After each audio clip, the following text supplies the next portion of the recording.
My name is Ron, and I've been playing Call of Duty Zombies for 17 years. Hi, Ron. Introduce yourself. Hi, I'm Nick, and I've been playing Zombies for around 17 years. What was that, Gandalf? What was that? 3,000 years ago. I remember back in 2008, finishing the World at War campaign and just dropping into that ominous room, waking up, your screen fades from black, and there you are in Nocturne on Toten. Feels like a lifetime ago. I was only 22 back then. Just kidding. I was a little younger. I was gonna say. I was 12. But anyway, 17 years later, still playing COD Zombies. And in that time, I've learned a few things.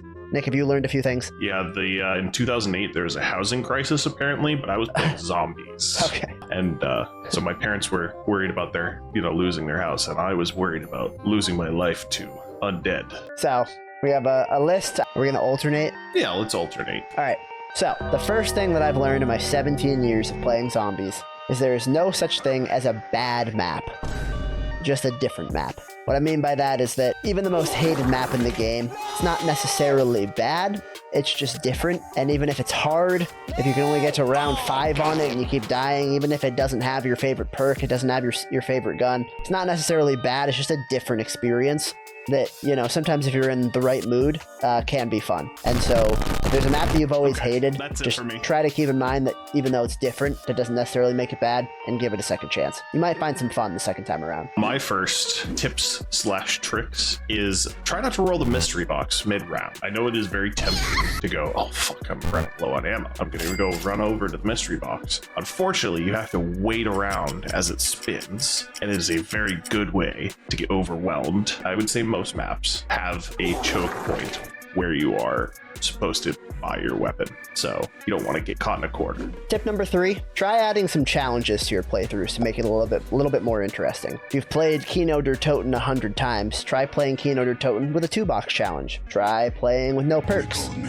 Try playing with only wall weapons. Doing something like that is really going to spice it up for you. It's going to make it less stale, and it's going to get a little bit more enjoyment out of the game and make it feel like you're playing something new for the first time. And we have done that a lot on this channel. If you want some examples of some challenges that you could do, go ahead and click on Snack/Zombies, click on videos, and scroll down. We've thought of pretty much everything on there, so take a look, try some of our challenges. My 4th tip is open the map very early. So the more doors you buy early on, the more of the map that you have to lead the zombies around, the less claustrophobic. You don't want to get cornered at a door that you can't afford yet. So tip number 5, don't just use the meta guns. Switch it up. Try to use a gun you've never used before. Springfield only video. Oh my god, this got so bad. Try taking the Spectre out of the box if you're playing Black Ops 1. Try, use all of the wall weapons. Use every single gun in the box. Try them all out. Don't just use the same gun every time, because again, playthrough's going to get stale. So switching it up and trying guns that are considered bad guns can make it more fun, especially if you're a skilled player using a bad gun. But it's like handicapping yourself makes it a little bit more fun. So switch it up. Tip number 6 is if you do end up getting a powerful weapon, one of the previously mentioned meta guns, make sure you keep it in your main hand while you're running places. You don't want to get cornered with a dinky little fucking Spectre and not be able to blast your way out. Tip number 7. Find a group to play with. If you're always playing solo zombies, you're missing out on an entire whole aspect of the game. Yes, you have access to the self-revives, but there's just something about zombies that has just always been a beloved co-op experience that I do feel you're missing out on if you're only playing solo. Because of you, I have monkey bombs again on the sidewalk. When things get tight. So even if you don't have friends and necessarily like COD Zombies, go on like a forum, go on Reddit, go on a Facebook group, find some people to play zombies with. Join a random online game and try to find other people that have their mics on and chat with people. I mean, there's just something about, plays Revive I have ray gun that it just hits different than playing alone. Please, bro, I have Colt. So if you don't have some friends to play zombies with, try to find some people online to play with. And tip number 8 is boss zombies are not your friends. George and other big bosses are all pretty close-up attackers, so you want to stay as far away as you can to hit them at range so they can stay safe or something like that. I don't know, man. This work here. Tip number 9. In the earlier COD zombie titles, before you could purchase ammo, wall weapons are better than box weapons.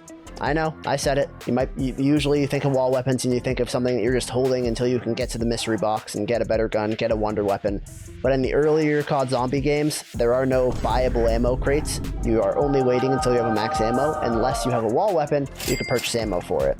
So if you get something like the MP40 or the Thompson off the wall in World at War, those guns are going to be crazy point racking guns. You're going to get yourself set up to be able to buy perks, buy pack-a-punch, all that stuff, and you're going to be able to keep buying ammo, so you're not going to be worrying about ammo, worrying about max ammos.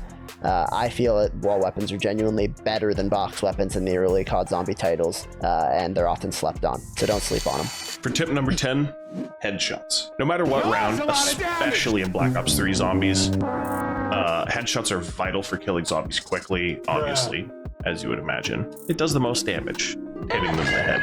It is the typical way of killing zombies. And the best way to do it is with sniper rifles, assault rifles, sniper rifles in Black Ops 3.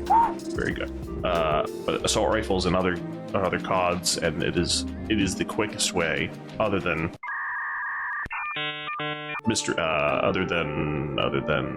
wow, why am I blanking? I have no idea what you're trying to say. Wonder weapon. Okay. Other than wonder weapons for killing zombies. I like how all of my tips are like, switch up your play style, like find new ways to have fun. Nick's tips are like, shoot the zombies. The bullets kill them. Yeah, but like people... I'm just giving you a hard time. For like, I was always like, yeah, like getting headshots is good, but like, I never focused on getting headshots, because when you focus on getting headshots, it's... Your hands are shaking. Your hands are shaking, and I'm still getting headshots. It's like, boom, headshot, boom, headshot, boom, headshot. And I'm like, Mom, get the fucking camera. So then I said, no, Ron, get away from that underage girl. Tim, shut the fuck up. We're doing a video you're not a part of. Get out of here. I am now. Scamp. Number 11. In the games prior to Cold War, wait to pack a punch. I know it's tempting when you get to 5,000 points, just run in there, throw your gun in the machine, and get the more powerful gun. But the more powerful gun on like an early round, like let's say it's like round 9 or something, it's actually going to kill the zombies quicker, and killing the zombies quicker means less points, because every bullet that hits a zombie gets you 10 points or so in the earlier COD Zombie games. So by waiting to pack a punch and dealing less damage, you're going to rack more points. If it's a wall weapon, the ammo's going to be cheaper, so you're going to set yourself up better. Yeah, so it's just one of those things where waiting until later in the game to pack a punch is going to end up getting you more money and get you better set up for the late game. Whereas rushing to pack a punch, you're going to be missing out on points and ammo, etc. So I sometimes I say wait to pack a punch until you're out of ammo. Once the gun's out of ammo, then pack a punch. Number 12, find a good wide open space to run trains around. Choke points may not start off as an issue, but when you get to higher rounds, zombies will be coming in from everywhere, and those choke points might just get you Kerplunked. Choked. Yeah! Should I just fucking mute Tim? Maybe. Yeah, I'm sure. I'm positive. Number 13, movement is the most important skill to learn in COD Zombies. Doesn't matter how good of a shot you are. It doesn't matter your knowledge of the weapons or, you know, your knowledge of the stats of the game. If you can't fucking move around the zombies, you're gonna have a bad time. I know this because I'm terrible at movement and I'm terrible at this game. Nick is a lot better at movement and he's a lot better at this game than me. So if you're just starting out with zombies, that is what you want to practice, what you want to get good at. Try just like purposely avoiding zombies without killing them. Like don't shoot for a minute and try to just like see if you can get yourself out of tight situations by avoiding zombies. You want to master the movement because movement is the most important skill in COD Zombies. May I add a tip to what you just said there, Ron, actually? Sure, Tim. Why don't you get yourself in here? I thank you. Thank you for inviting me. Glad to be on the show. Longtime fan, longtime listener, first time speaker. Bonus tip! Bonus tip! Bonus Tim tip!